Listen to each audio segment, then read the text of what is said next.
एक सूरदास नाम के एक और भक्त हुए वृंदावन में। वो रोज ठाकुर जी की आराधना करते थे, उनके भी नेत्र नहीं थे। दो सूरदास हुए। एक सूरदास जी तो वल्लभ संप्रदाय के, जिनकी हमने पहले चर्चा की। एक सूरदास और हुए, ये हरिवंश परंपरा में हुए सूरदास।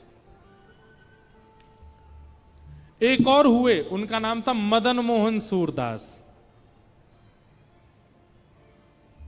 कई सूरदास हुए हैं। मदन मोहन सूरदास जी की तो ऐसी घटना, ऐसी लीलाएं बड़ी सुंदर हैं। मदन मोहन सूरदास जी, उनका नाम तो था सूरध्वज। क्या नाम था? जोर से बोलो। सूरध्वज। लेकिन प्रेम से फिर वृंदावन में सब उनको सूरदास कहने लगे। और मदन मोहन उनके नाम के आगे इसलिए पड़ गया क्योंकि वो मदन मोहन जी के बड़े प्रेमी थे। तो मदन मोहन सूरदास जो हैं, ये उत्तर प्रदेश में एक जगह संडीला, वहां के सूबेदार थे। अकबर का शासन था पूरे भारत में। तो अकबर ने क्या कर रखा था, अपने कुछ कुछ सूबेदार बैठा रखे थे। वहां के सब व्यापारियों से कर इकट्ठा करके अकबर को सब सूबेदार भेजते थे अलग अलग जगहों से। बहुत ध्यानपूर्वक सुनिएगा, बड़ी सुंदर कथा है। तो सूरध्वज जी जो थे, ये संडीले के सूबेदार। इनका काम था कि व्यापारियों के पास जाना और उनसे कर इकट्ठा करना, टैक्स इकट्ठा करना, और साल भर का टैक्स फिर अकबर के यहां भिजवाना दिल्ली। तो ये सूरध्वज जी जो थे बड़े कर्मनिष्ठ थे। लेकिन एक बार क्या हुआ, इनके मन में आया, बहुत दिन हो गए हमने इतना सब कुछ किया, अकबर को इतना धन धान्य सब दे दिया, अब बहुत दिन हो गए, अब कुछ अपने लिए करना चाहिए। तो इन्होंने साल भर कर इकट्ठा किया, सारे व्यापारियों से सारा कर इकट्ठा किया, और जितना कर बना वो सारा कर इकट्ठा करके वृंदावन गए और वृंदावन जाके भंडारा कर दिया। और भंडारा करके एक दिन नहीं महाराज, 10 दिन तक भंडारा करके संतों को पवाते रहे, इतना सारा कर इकट्ठा हुआ था। खूब खिलाया महात्माओं को, वैष्णवों को, ब्रजवासियों को। अब तारीख आई, जिस दिन कर भेजना होता था अकबर को, वो तारीख आ गई। तो अब ये बोले, अब क्या करें, हमने तो सब खर्च कर दिया महात्माओं के सेवा में।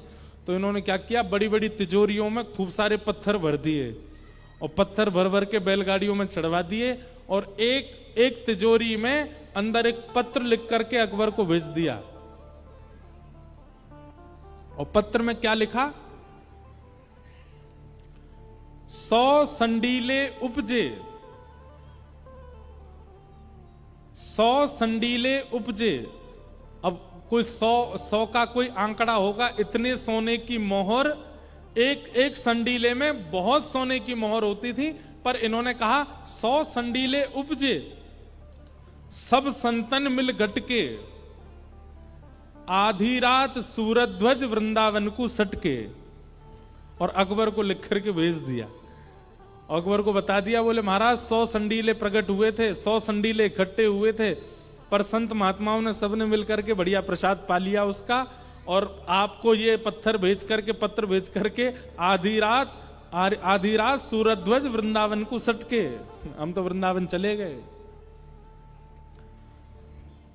अकबर को क्रोध तो बहुत आया, लेकिन अकबर ने गुस्सा नहीं किया। बोले कोई बात नहीं, दुनिया भर से कर आता है, इन्होंने अपने प्रयोग में तो नहीं लिया ना, संत महात्माओं की सेवा करी, चलो कोई बात नहीं, इनको क्षमा कर दो। ऐसे थे श्री मदन मोहन सूरदास, सूरध्वज जी।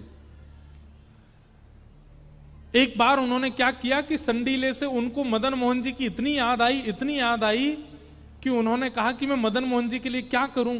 तो एक बैलगाड़ी भर करके गुड़ भिजवाए वृंदावन। तो जिससे गुड़ खरीदे उसने कहा कि बोले महाराज गुड़ तो वृंदावन में भी मिलते हैं, आप वहीं से खरीद करके ठाकुर जी को भोग लगा दो, यहां से खरीद करके इतना किराया दे करके वृंदावन भेजने का कोई औचित्य नहीं है।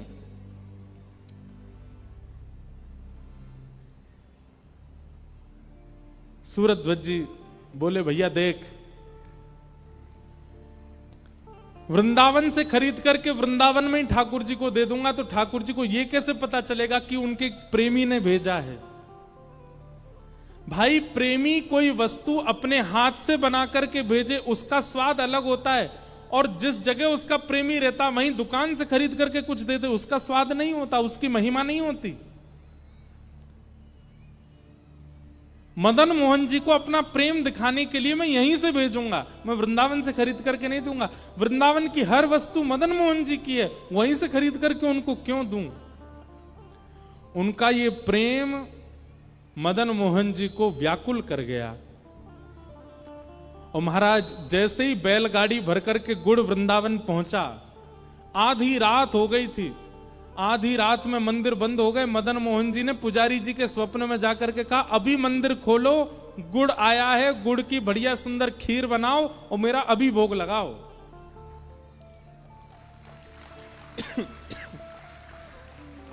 पुजारी जी बोले ठाकुर जी आधी रात हो रही है, सो जाओ, सुबह मंगला में खीर का भोग लग जाएगा। तो ठाकुर जी रोने लगे, बोले तुझे नहीं पता मैं 5 दिन से प्रतीक्षा कर रहा था। बेचारे मेरे प्रेमी सूरध्वज ने संडीले से गुड़ भेजा है, 5 दिन दिन रात चल करके ये गुड़ आया है। मैं 5 दिन से मेरे मुंह से लार टपक रही थी और तू मेरे को और प्रतीक्षा करने को लिए कह रहा है, तू कह रहा है सुबह तक मैं प्रतीक्षा करूं।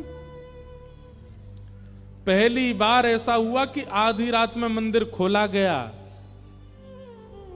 चूल्हा जलाया गया, बाहर बैलगाड़ियों से गुड़ उतार करके गुड़ गला करके बढ़िया उसकी खीर बनाई गई और खीर बना करके आधी रात में मदन मोहन जी को भोग लगाई और भोग लगा के फिर मदन मोहन जी को सुला दिया। ठाकुर जी जैसा प्रेमी कौन होगा। अत्यंत प्रेमी मदन मोहन सूरदास।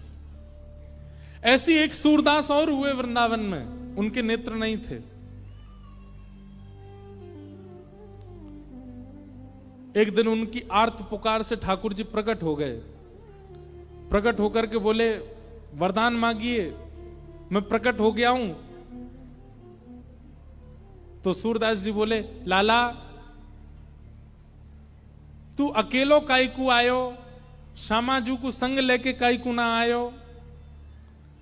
ठाकुर जी बोले ये अंधे हैं, इनको दिखाई तो दे नहीं रहा, इनको कैसे पता कि किशोरी जी नहीं आई हैं।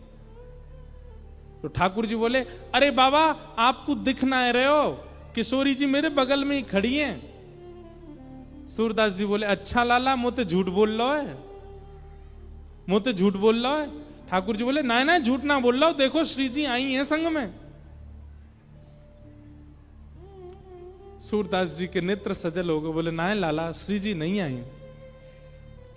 ठाकुर जी बोले तुम्हें कैसे पता श्री जी नहीं आई। बोले लाला अगर श्री जी आई होती ना तो प्रकट हेते ही बिना मांगे बिना कछु कहे सबसे पहले मुंह को आंख प्रदान कर देती, इतनी कृपालु हैं वो। तो आए भाई 45 मिनट है गए, खड़ो खड़ो बात कर रहा हूं, मुझे अभी तक आंख नहीं मिली। क्योंकि कृपालु तो हमारी श्री जी हैं, कृपालु तो हमारी करुणामयी तो श्री जी हैं। श्री जी आई होती तो मुंह को नेत्र मिल गए होते। तू अकेलो आयो या मैं अभी तक आंधो ही हूं मैं। इतने में किशोरी जी प्रकट हो गए और किशोरी जी के प्रकट होते ही सूरदास जी के नेत्र प्रकट हो गए। ठाकुर जी बोले जय हो श्यामाजू, आपकी करुणा आपकी दया कैसी। ठाकुर जी तो फिर भी किसी के आर्तों को देख करके विचार करेंगे कि कृपा करें कि नहीं, पर किशोरी जी को तो जैसे आर्त देखते हैं वो बिना विचार किए पहले कृपा करती हैं। किशोरी जी का स्वभाव है। हमारी लाडली जी ऐसी है। राधे तेरे चरणों की, श्यामा तेरे चरणों की, कर धूल जो मिल जाए, राधे तेरे चरणों की, श्यामा तेरे चरणों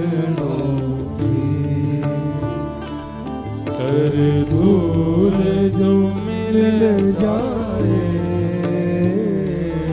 सच कहता हूँ मेरी तकदीर बदल जाए, सच कहता हूँ मेरी तकदीर सब लोग गाओ बदल जाए। सुनते हैं तेरी रहमत दिन रात बरसती है, सुनते हैं तेरी रहमत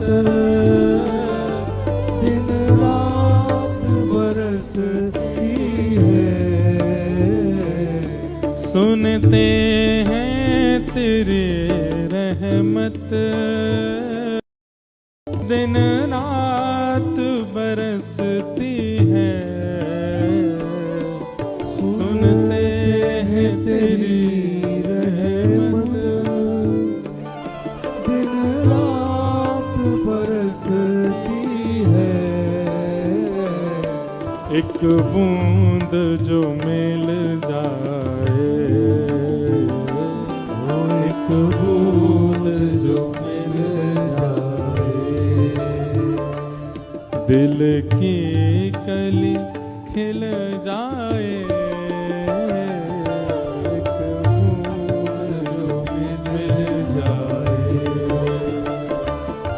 दिल की कली खिल जाए। आओ राधे तेरे चरणों की कर धूल जो मिल जाए, राधे तेरे चरणों की कर धूल जो मिल जाए। और ये मन बड़ा चंचल है, कैसे तेरा भजन करूं, ये मन बड़ा चंचल है, कैसे तेरा भजन करूं, ये मन बड़ा चंचल है, कैसे तेरा भजन करूं, ये मन बड़ा चंचल है, कैसे तेरा भजन करूं। ओ जितना इसे समझाऊं, ओ जितना इसे समझाऊं, उतना ही मचल जाए, जितना इसे समझाऊं, उतना ही मचल जाए। ओ राधे तेरे चरणों की गर धूल जो मिल जाए, ओ राधे तेरे चरणों की गर धूल जो मिल जाए, सच कहता